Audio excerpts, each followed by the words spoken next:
People have this very wrong notion in their head. People are like born dancers. Like they think that Michael Jackson was born an amazing dancer. They think that all of these choreographers in the industry are all born dancers. I'm like, no, man. They've practiced. They've worked their asses off. They've done so many things to reach where they are today. It's not like a one-day process where you just get up and you're like, oh, I'm a dancer. I can do this. I can do that. No, you have so much to learn, and learning is like a process. It doesn't stop anywhere. If you think that, oh, I know everything, like if I come up one day and I'm like, man, Tobias, I've learned every single thing about dance. No, there is so much to learn. Like the smallest to the biggest of things, there is so much to learn. One, go. Welcome back, ladies and gentlemen, to the Visionary Stories podcast. This is season 2 and episode 1. We have an amazing creator, Archana, with us here today. Archana, how are you feeling? I feel great. I'm so happy I'm here. But I feel sad because I'm at home and everyone's stuck at home. Yeah, it's a sad time, but let's hope everything gets better. Fingers crossed. Thank you for coming on the show. Thank you for doing this with us. Thank you for having me. Hope to have an amazing conversation. Yeah. Can we do a clap? Welcome back, ladies and gentlemen, to the Visionary Stories podcast. You are perfect just as you are. The one thing that'll stop you from growing is your ego. Perfection is not attainable because if you're perfect, then you have nothing to pursue in life. Become the person you could be. It's gonna fail. That means that won't work for you. Try another one. There's room for improvement. That's what best is never It's not okay. You just Welcome back, ladies and gentlemen. Visionary Stories. Welcome back to the Visionary Stories podcast. mental health, physical health, everything takes effort, everything takes time. You have to work. You have to work hard every day. That's the end game. That's taking your arsenal and just throwing it back at you. I mean, it's not going to stay for permanent. Nothing's permanent. Cruise things, just live it. Nothing to talk about. There's honestly nothing to talk about. It's just that I was around maybe 7, 8-ish around when I found out. It was very chill. Obviously, in the beginning, you'll be you'll be very paranoid and you'll keep asking questions like that. Yeah. But till today, literally all these years that I've been alive, it has never felt like I'm from someone else's stomach or any of that sort. It's never felt like that. I've never felt alienated. You always felt it. Always big respect, and big lots of love to my parents, mainly for basically always supporting me for whatever I've done. It's very hard to find parents in at least today's era where they support their children for whatever they want to do, be it in studies, be it in their talent, be it in whatever. It's not easy to find parents who genuinely push their child to do something they love. So because people don't get it, but support is very crucial. Let it be from friends or family. It's very crucial. It's very important. And the saddest part is, sometimes you feel, I'm not saying anyone's name or I'm not saying who this person is or whatever, but what I've noticed recently or in the previous days is that even your closest friend or your biggest supporter can also be someone who can bring you down very easily. However, very true.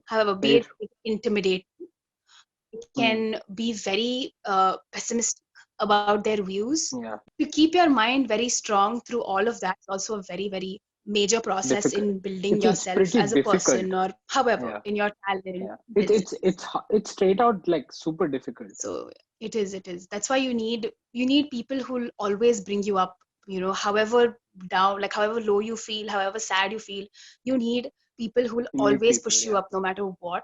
Also have to have faith in yourself for that. If you have zero faith in yourself, then they really can't do anything about it. Yeah.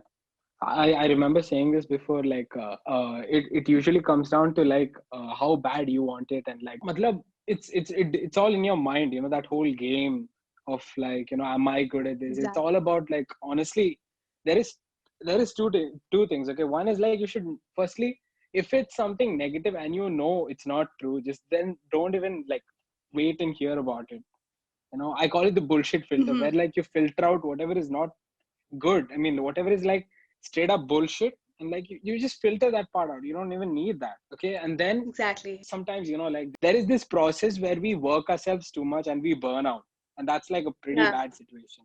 It is. And then Like a block, like you've worked so much and then you're like, okay, so what much, do I do now? and then you go into this dark place where you really don't know what you're doing, and then it's just sad. Exactly. The thing is, right, you need support at that time, because that is like a very, like you're not very used to that whole situation, so you need support. You need, like, that's why, that's the importance of support. I have a friend, okay, who's like pretty good dancer. I'm not kidding. He's pretty good. He has very good potential, but the issue is, right, his, like, family wise and like the home situation is not that good, and so because of that he suffers. He actually suffers a lot because of that, and he's still fighting. He's still like, no, I'm going to pursue this is my dream. I'm like, good job for you. It's really courageous, to go behind something like that. Yeah, definitely. Even after not having the support from your family, who are supposed to be your biggest supporters no matter what, it's obviously like your family comes before your friends always, and not having support from them, it definitely feels very upsetting, and it definitely feels very depressing, because they're not helping you grow in what you want to grow. They're not helping you grow in the field you actually want to grow in. So it makes sense. But then right now, like, situation's getting better. I'm happy for him. The situation was very bad like 1 or 2 years ago. So like, really, like, hats off to him. It takes straight up courage to, go through that and still pursue that. It's like, no, this is my passion. I will pursue this. It's about being determined, and that again comes back to knowing what you want to do. He's still exploring also, like, all his other options, but his main mindset is to, like, follow what he loves and do what he loves. I honestly feel, which is something that almost everyone in this world is lacking. They really don't know what to do. You ask me what I want to do, right? Like, I have, like, not like perfect plans, but I have a plan that, I won't work for someone. I just, do stuff I love. I see every day I wake up, it should be like, oh yes, a new project or a new work today. Yes, like, I should be happy, not working, doing some corporate stuff and being like, where is that weekend?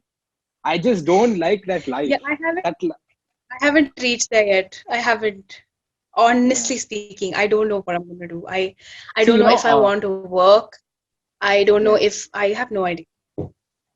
I learned this, like, I got this up like pretty quick because I have a brother. He's right now working, and from my dad. These two people were the one who, like, like, I learned it off them. They don't even know that I did. My dad, the only time I see a smile, okay, from Sunday through Wednesday, Sunday through Thursday, the only time I see a smile on his face is Thursday evening, because he's like, now 2 days holiday. I'm like, what life is this? Why do you want to live for the weekend? Why don't we just live? He's like, who will give money? Even my cousin. No, my dad is a completely opposite when it comes to. My dad is nothing like, he loves his job, whatever he's doing. He works with aircrafts, so he's going back to work today. Like, they've called him today after almost sitting home for like 2 months. He's the most excited person ever to go back to, like, and even sitting at home, it's not like he sits in one place. He'll switch on the TV and he'll connect his phone and he'll watch all of his aircraft videos, and he'll sit for hours and hours and he'll watch it. It's like, how do you have that much determination? Like, a lot of us are lacking that determination to actually sit and do or sit and watch something that we really want to pursue, and we don't really do that. So you were saying about your cousin. Even my cousin, okay, he went through the same thing. He was passionate about football, but sadly it's the same thing. The whole family not supporting him, stuff that affected him. So he was like, he's going to, like, get away from all this. And what ended up happening, okay, long story short, was like, worked for a year. Now he's abroad learning again. And then right now his only dream is, like, finish his course quick, get settled there and start a business venture that'll make him happy. Because now it's to be honest, okay, like, almost every family is, not every family, the whole world has, like, come to this state where money is, like, no longer as important as happiness. People undermine happiness a lot. You work for money when you should actually be working for happiness. Happiness, true. Exactly. People are always behind the big buck, but you should actually be behind, it's just that feeling that every day you should wake up with a smile and be like, today I have work, let's go. Should not be like, oh, today I have work.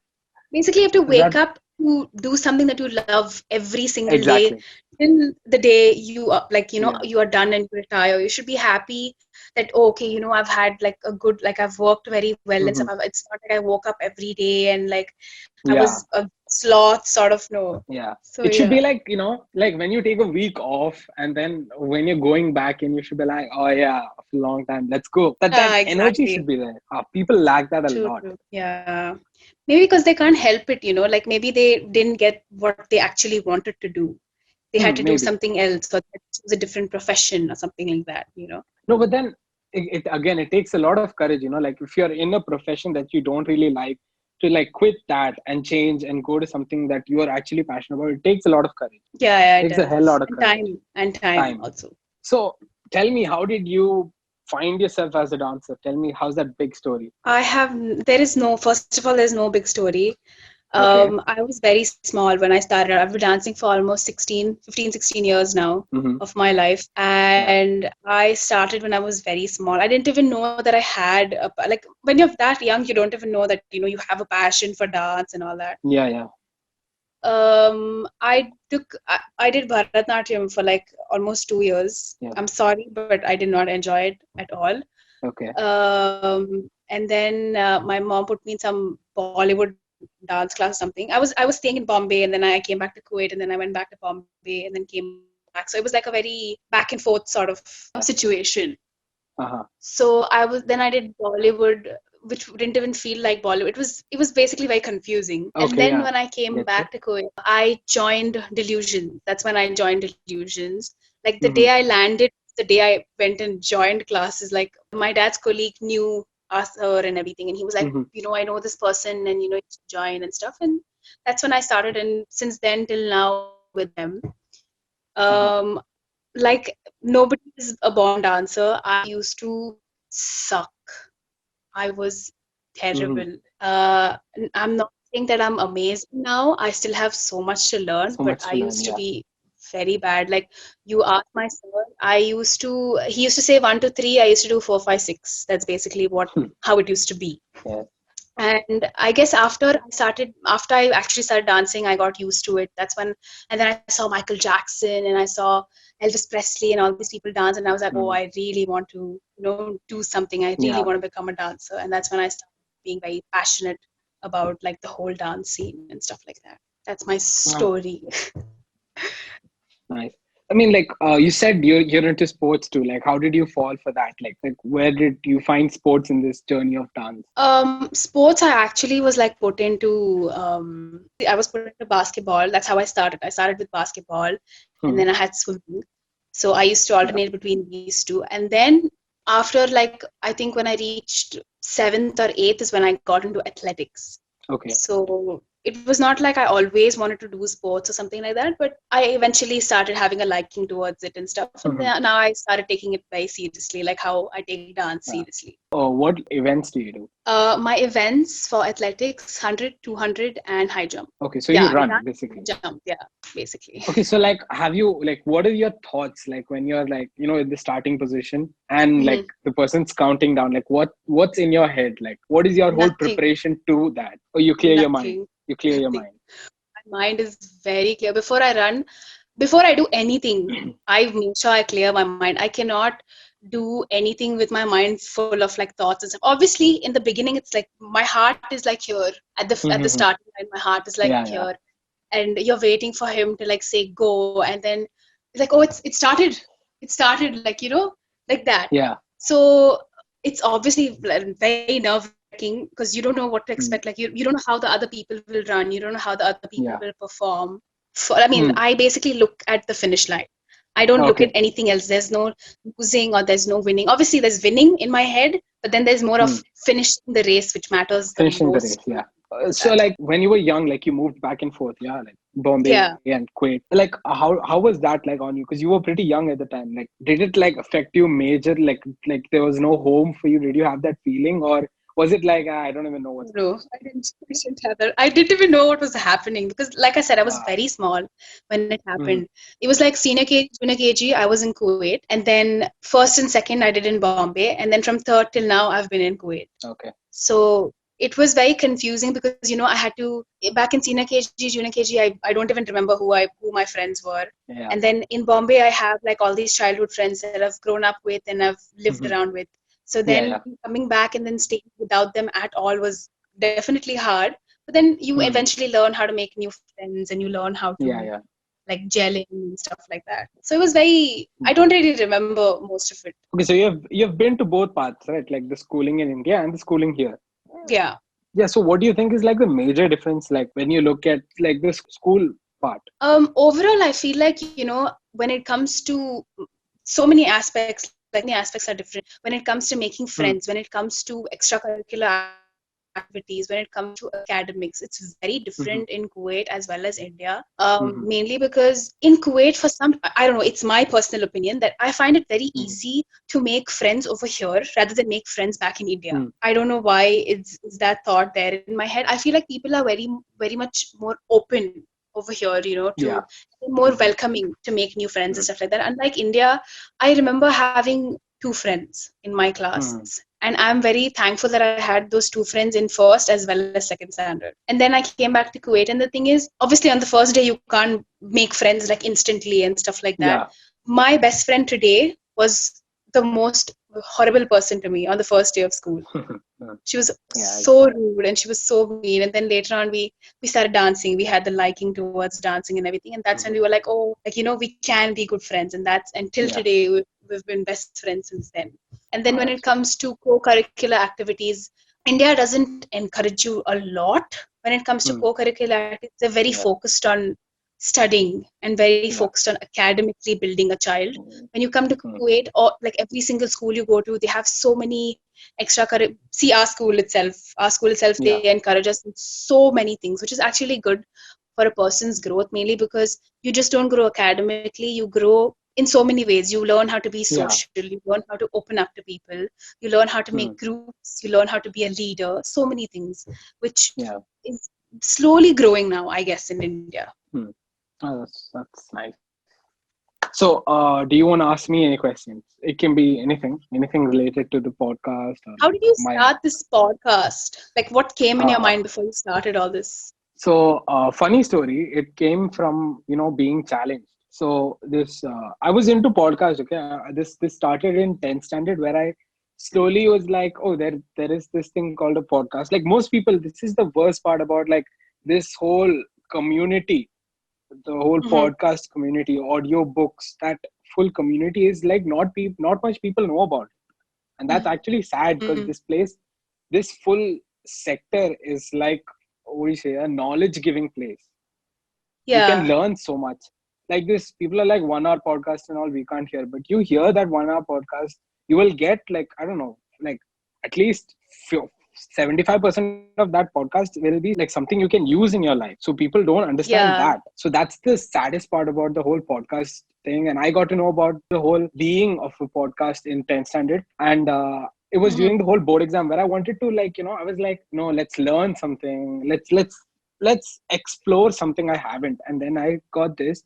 And I started, trust me, okay, actually, where my creative side was very weak towards the end of 10th because of the board exam and all that pressure. And what happened was the podcast slowly started bringing it back the moment exams were over. I remember I shot my first ever short video kind of thing with my friends. I went out with my friends. I shot the whole thing.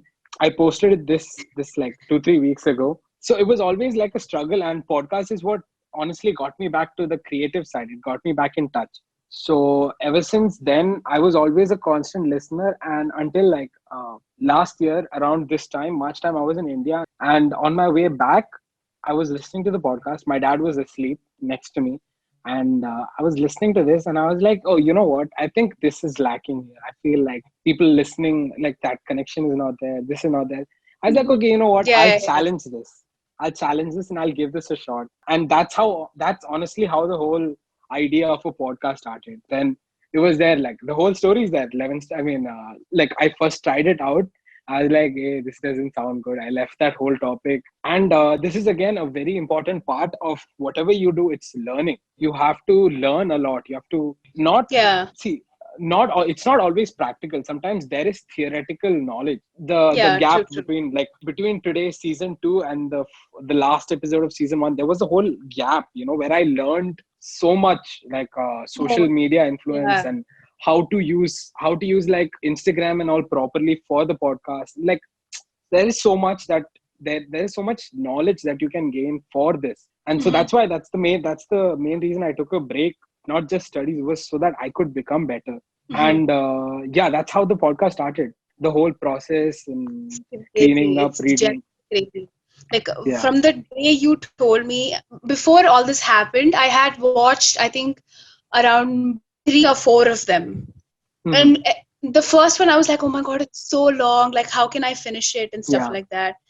Then I was like, okay, chalo, let's give it a shot. And then I binged on all of the podcasts. And I was like, this is so like interesting. I have, everyone has Spotify and all of these apps and everything, and you have podcasts on there. Not even once it's come to my head that I should click and I should see, what's happening and stuff like that. And I'm just like, forget it. I'm not going to look into it and stuff. And then when you told me, I was like, oh, I am paranoid as hell and stuff. And then I was like, oh, it's going to be chill and all that. But this is like a really, really good idea and a really good initiative to tell people and to educate people more around and stuff. So please keep on going. Do not stop.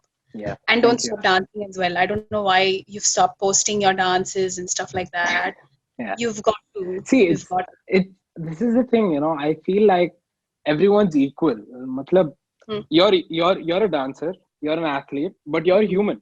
I'm a creative, but I'm human. My dad's an accountant, he does karate, so he used to do. But he's also human. Everyone's human. So it's all about that, the hunger to do something. And for me, it's always been like something that grabs my attention. I go behind that. For the time being, it's for me like dance, that whole interest, that fire about dance is like gone down a bit. Now the attention is the podcast and like the other stuff. So for me, it's always like searching what attracts me the most. And for me right now, it's the podcast. So I really can't help it. But I'm pretty sure, okay, even my mom told me, my mom was like, you're not dancing like that. I was like, does that worry you? And she was like, no. I was like, why? Because the thing is, I'm always behind something, but it's pretty sure I will never settle anywhere. I'll always be changing between stuff. Maybe when I go to college, I might again pursue dance, or I might drift towards music, something that I've always tried, but I've failed bad. Maybe I might go to music, or, my options are various. Open. And you're basically, your options are open. You haven't held on to oh no, I just want to dance. Like for me, for example, besides sports and besides dancing, mainly dancing, I don't see anything more. I've tried sketching, I've tried drawing, I've tried all of that, but I keep it very minimal. I don't want to grow in that sort of a field or something. I don't know why I have a block in my head. I think it depends. It's basically, I feel like basically it's just that, that I'll forget this. It's always that fear, Like if I go here, I might forget this. I guess. For me, it's been that. Okay. But surprisingly, YouTube is very helpful. So because when the whole board exam started, so I couldn't use my laptop much. So I forgot about editing. Like in general, I forgot everything. Okay. And what happens is, you sometimes when you're editing and you were like, wait, I know how to do this effect, but I forgot. That's and I was at first now I was like freaking out, like, oh my god, you forgot, you can't stop. And then later on what happens is, I was like, okay, you know what, I'll just check it up on YouTube. And I was like, oh yeah, now I remember. Makes sense. Yeah. So that fear is everyone, always there. It's there for everything. Yeah, correct. It's there for everything, not just for, it's there even for like dancers, even for choreographers, even for athletes, whoever. I know I'm mentioning dancing, athletics, not a lot, but I'm saying in general, people have that thing. Like after my boards were over, and like in these few days when all this started, I was like, okay, you know what? Let's dance and let's practice. I couldn't move my body. I was like, I don't know. I feel like I can't dance anymore. Yeah. I cannot dance at all. I feel like maybe, those years of dancing over. And I started all these stupid thought processes in my head and all. My mom is like, just shut up and dance, man. Nothing happened. And also, every day, 1 hour, 2 hours, slowly 4 hours, slowly 6 hours, slowly 8 hours devoted to dancing. And now it's, thank God, it's okay. See, it's always been a fear to us that we'll forget. It's because it's our nature, from birth we learn, we study something, we forget. Like even in like educational wise, bookish knowledge, all of it's the same thing. We have this fear that we'll forget, and that's what I feel like that's what limits most of us from growing. If you drop that fear that if you forget, it's okay, you can learn again. Then I feel like people will be more productive and more skilled. Honestly, yeah, that's makes my sense. whole thought on that. I feel you. I'm on with you for that. Anything else you want to ask me? I think that's all. Just continue the podcast, dance if you can. Sure, keep trying, keep pushing yourself. You got this. I'm telling you, you got this. You're going to go a long way. People love watching this, and people who don't like it will start generating a liking towards it. Like, for example, I never liked the idea of listening to a podcast. Now, slowly, I'm just like, okay, maybe this is going to be fun. So today I'm going to go and listen to some podcasts on Spotify and see how it is and stuff like that. That's nice. So that's basically it. Yeah. All right. Let's see what the people have to ask. Okay. If it wasn't dancing and or athletics, what would you be doing right now and why? Like creative wise, what would you do? I think I'd be drawing. Like, did you always like have a liking towards that? Trying to draw. Okay. No. I have never thought about what I would be doing if I wouldn't be dancing or doing sports. Like, I have never thought about this ever. And now that this question came up, I will definitely think about it. What will happen if I do dance? I feel like, it's always like this whole, this is like the cycle of life. If something goes, something good will come. I mean, I bet you have heard of it. Right? Yeah. So basically, I feel that's what's going to happen. Like, even if you do stop dancing, something else will automatically come and take its place. Like for me right now, let's hope. For me right now, like this podcast has taken like the dance place. And if in case this podcast goes like sideways, something else will come and take its position. So I feel like that's what's going to happen. Even if you do stop dancing, something will take its place. That's the thing. I have this mindset where I'll never give up dancing, however hard it becomes for me. Like, be it if I'm going to a place where there's no dance at all, I'll make sure that, I keep pushing myself, dance at least 2 to 3 hours a day, keep myself up to date with the choreographers around the world and styles that are being followed and stuff like that, So now that this question came up, I will think about it. Okay, so this is a question to me and you. Okay? Where do you see yourself 5 years from today? From now? Like, that's when your college is like done. I think probably I'll be getting married or something. Really? Like straight up? Like that's what's going to... That's the first thing you're going to do. I don't have any plan. Like, I haven't thought about what's going to happen in the next 5 years. Yeah. I don't even know what's going to happen tomorrow or like the year that's coming. I never planned like that. But now the thing is, everything, my plans all like very hazy and stuff because I might not be going to Bombay for college. I might be going to Bangalore for college. So the thing is, in Bombay, if I would be going, I would have a lot of opportunities to dance, or I would go for like classes and stuff like that. Whereas Bangalore doesn't have that much of exposure, or it doesn't have that much of dancing that happens how much it happens in Bombay. So I have zero idea of what exactly will happen, or I'll be working, pretty much working, dancing, or getting married. It's any one of these three things. What about you?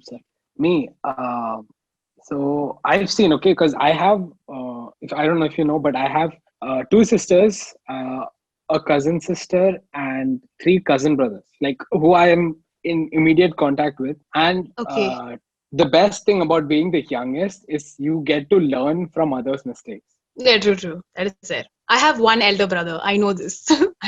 Yeah. Because my eldest, like my direct sister, the eldest one, she is right now working. And from her face, that is because she's sitting at home, right? Because of the whole COVID-19 and all that shit, she's stuck at home. And the face, like when she was like, oh, holiday, now I'm going to enjoy. She plays PUBG all day and she's enjoying. I'm like, what about work? She's like, work later. Same. Even my cousin brother, same story. He's like, tomorrow I have work. I'm like, oh. So like I understood that by the time I'm done with my college, that's like around 4 to 5 years from now, I should be having a well income, like not a well, at least a good income source, so that I can do what I like. So that way, that way even I've thought about it. Like obviously I'll be working as well as I'll be dancing. Like if not dancing full time, like people think that, I'll be dancing full time and I won't be working and all that. Please, my parents will throw me out of the house if I do stuff like that. Like I will of course work, and dance is like a passion that I genuinely follow, and I will dance as well. So like this almost the same, like how you said, you'll have like a good income job and then you'll pursue what you want to pursue and stuff. Same. Yeah. But for me, it's always like, in my head, like even if I'm earning like good buck, my only thing in my mind will be like, to let go of the job and pursue whatever it is that I'm pursuing at the time, like 100%. I'll tell you why, okay? You said, like you said, you will dance half-time, part-time, okay? Compared to when you're dancing full-time and when you're dancing half-time, right? I mean, part-time, there is a lot of difference, because when you're working full-time in dance, you will grow so much faster. Whereas if you're doing it as a part-time thing, you will only be able to grow like when you're like, oh, these are the holidays I have, so I'll dedicate this to the dance. That's it. So like in my head, it's like, get rid of everything else, make a good amount that I can live off for like 1 or 2 years, because it'll take that much long, minimum 1 or 2 years. Definitely. And then work towards that. But I feel like my end goal will always be to like start my own production, like, TJ Studios, to start something like that. That'll hold all my different craziness. It'll just hold, it'll like hub for everything else. That's my main end goal. Yeah. I have thought about dancing full time and everything. It's not like I haven't given it a thought, but I feel like I'm still growing to think about it. I still have to reach, like I still have a lot of dance and I still have a lot of knowledge to gain in that certain field. But I reach a certain age and I'm like, oh, now I feel like I should stop everything and I should teach and I should, grow my knowledge as well as spread it, that way.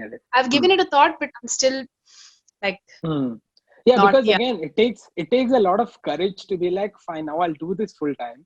Exactly. You need to be damn sure that this is what you're going to do, because sad to say, but because of the Indian society, if you quit your job and pursue something you're liking and you fail in it, it's going to be a heavy backlash. Exactly. It's going to be all on you. Eyes pointing, everything is going to be, it's your fault. You lost your job for this and now you're suffering. Like, for me personally, okay, because this is my personal opinion, is like, I don't care about what like negative comments that I'm getting. I don't even listen to most of it, okay, because again, the bullshit filter comes into play. So like the whole thought of like, what if it fails and how people will treat me, so I don't really get affected by that. It's like what my parents will have to go through, because again, this is the sadness of being an Indian, is that they'll go after your parents and everyone you love also. So that's my only concern, because if I fail, what will like my parents be, like what will be the response they get? Makes sense. I feel like if that whole factor wasn't there, then I would then fail again and again and again. Everyone would pursue it. Yeah. Because society, like you said. Yeah. It's sad. Very. Because people don't understand the whole idea behind, failing, because failing is actually the beauty in growth. Fail, sit and have a laugh about it later on, work from that. And you look back at it, You look back at it and you see what mistakes you made. Make sure you don't make those mistakes again. There will be different mistakes. It's not like you not make mistakes. It's not like you'll not mistakes. Nobody's born perfect. Nobody's going to do it perfectly. It takes time. It takes practice. It takes passion. It takes development. It takes so much. You have to put a lot into, if you really genuinely love doing it and you want people to see it, or you want to be happy within yourself, you've got to put a lot into it. not everyone people are going to be there to tell you, oh no, if you can do it, come on, give it your best. No, not always you're going to have You're people gonna be like that. you're gonna be fed negativity, and you should be sure that you want to pursue it. If you're not sure, now the thing is, you won't be able to see past the negative comments. You'll always like, no man, these people don't like me. These people. I had a freaking meme video on me. To go from watching the meme video to coming back to this, it takes a lot of courage. It takes a lot of thought and being Meme sure on the that this is what you want podcast? to do. Oh, you didn't Meme know? on the podcast? I You didn't didn't see know? it. I have no. Okay, when we've done with this, go to YouTube, type vision.exe. Okay, I'm telling you, that was like one good video. Shit, I didn't know that. Dude, imagine if there's a meme being made on you, where you must have reached. Like, trust me on this, if people are making memes about you, even if they are making memes, that means they've seen it. They've seen what you're doing. They've seen your work. They're seeing how, how talented you are and everything. They just want to make fun of you because they can't do the same thing that you're doing. Sure. That's the whole whole thing that's what, about haters. yeah. The whole thing about people. So Okay. This is the question. If you would have to choose between dance and sports, what would you choose and why? Dancing, any day. Okay, why? Because I've been doing it longer than I've been playing sports. And second of all, it gives me a completely different happiness. Like, it is one of the forms and one of the ways I express myself, even though sports is also, but dance says so much than sports. Like, when you see a person dance, or when you see, or when you dance, you feel so many emotions. You convey so many emotions. You convey a story. You convey so much through the smallest to the biggest of movements you do. And that is one thing that I really enjoy watching as well as doing. Performing, yeah. So dance. That's nice. Okay, so this is again like about your dance. Okay, what is the silliest thing you have heard people say about you, and how did you respond to it? Silliest. Yeah, like as in negative. I don't think I've heard any. Like in I've a negative heard so sense. many, not dancing wise. Okay. Leaving the dancing part, I've heard so many things about myself. I don't really respond to it. One thing, I'll tell you 2-3 things that I've heard. So one thing is that I've heard this from people, like, oh my God, dude, she seems so rude and she seems like such a bee and stuff like that. And then they come to know who I am, and then they come to me and they're like, dude, I'm sorry, I had a completely wrong impression about you and all that. I'm just like, you just have to go and talk to the person to actually find out who they are. I may look like that. Like, I'm someone who doesn't smile a lot. Okay, I have a resting, bitch face and stuff like that. I can't really help it. That is one thing I've heard. When it comes to dancing, I haven't really heard a lot, but I have heard. When it comes to dancing, I've heard that, she thinks that she's too big of a dancer and all that.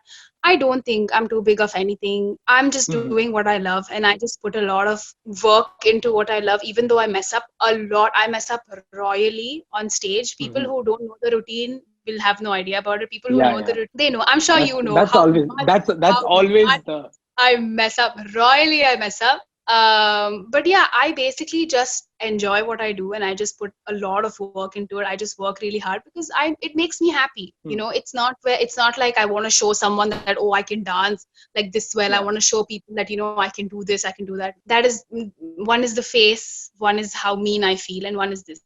Other than that, I don't think I've heard. And even if I have, I basically just ignore it. I don't really respond to such stuff unless and until they come to me and they bring it up, like, face to face, like how we're talking right now or something. If they bring it up that way, then of course I'll discuss it. If it's behind my back, then honestly, I don't really care. I mean, like, no one knows the amount of work, amount of hours you spend into like your craft. So they can't.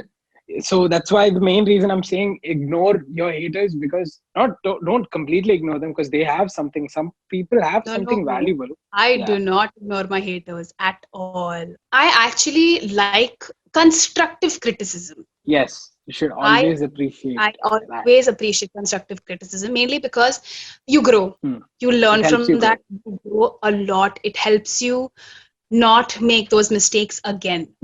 Yes. So I don't really shut out my haters. I don't even know if I have haters. I do, I don't, I have no idea. But I have people who criticize, and I take the criticism. I don't take it to my heart. I take it to my head. I do whatever I can, and that's it. That's the end. Yeah. It's that, you know how hard you're working for that. So you should never let the negativity like get to you. And that's the true beauty of everything. That definitely of craft in general. Everyone should have that mindset. mindset. Everyone, Yeah. whoever wants to grow, should have that mindset have. that however good or however bad you are, there will be people to bring you down, and that shouldn't Yeah. get to your head at all. There was I don't, do you know The House? I guess it's The House or House. Anyway, there is this one quote in that which I love. It's like my quote for life. It's like, if you don't have haters, you're doing something wrong, and that makes so much sense. Oh yeah, If makes you sense. don't have Yeah, someone, if you don't have someone who's always trying to pull you down, it means something's not right. definitely makes. If not pull you down, they won't come and tell you to your face. Yeah, they try You know, their they'll tell ways of. others. Yeah. Yeah, they'll either tell others about it, or you'll hear from somewhere that, this person was talking bad about you and about how you dance. And I'm like, oh, fine, cool. It's not my problem that they're talking about me like that. I'm just doing what I want to do. People who appreciate me will appreciate. People who don't won't. As simple as that. True. Very true. Okay, so this is the last question. Okay, do you remember your first performance? Okay, let's say like once you were kind of like sure that you're okay with dancing, that you're good at dancing. Do you remember your first performance in front of a good audience, and how did it make you feel? I have two first performances. Okay, let's hear both. One is though, like, I was very small and danced at some wedding and all, and all my family and all was there. That was like, I was too small to remember. Okay. Then after coming to Kuwait, I had like the first ever performance, which was with Delusions, of course, and it was Dynamite. And I was in one corner of the stage. I was not even like properly seen to the audience, or I was not properly seen like into the camera and stuff. Yeah. And I had the time of my life performing. Like, this is the thing. I don't care wherever I'm placed. I don't care wherever I'm dancing, whatever style I'm dancing. I'm going to make sure I dance and I have as much as fun I can, and I had done a cartwheel and everything for the first time. And I was like, oh, I'm doing cartwheel and all that. And, I was like, damn happy about it. So that was my first ever performance. And then in school and all, I've had like a lot of performances. Like my first performance also in school, I got chicken pox. The first ever like time I was going to perform, like in senior KG or something, or in junior KG or something, when I bought the costume and everything also, and I was ready, and I was going to be standing in the second line. I remember everything. And then I went and shared some lollipop with my neighbor who had chicken pox, and I also got chicken pox, and I was home. So I never got to dance. That's nice. So that is don't get chicken pox, guys. If you got it, good. If you didn't, just stay away from it as much as you can. Oh, that's sweet. Thank you for doing this because I know this is not really easy. This is not really easy, like being able to speak just randomly. Yeah, so appreciate you for taking the courage and doing this. I'm very happy that I did this. I can tell all my friends now that, I was on a podcast and everything. You can go check it out. Links in the description. But yeah, please don't stop doing this. Please keep growing and keep going on. Thank you so much.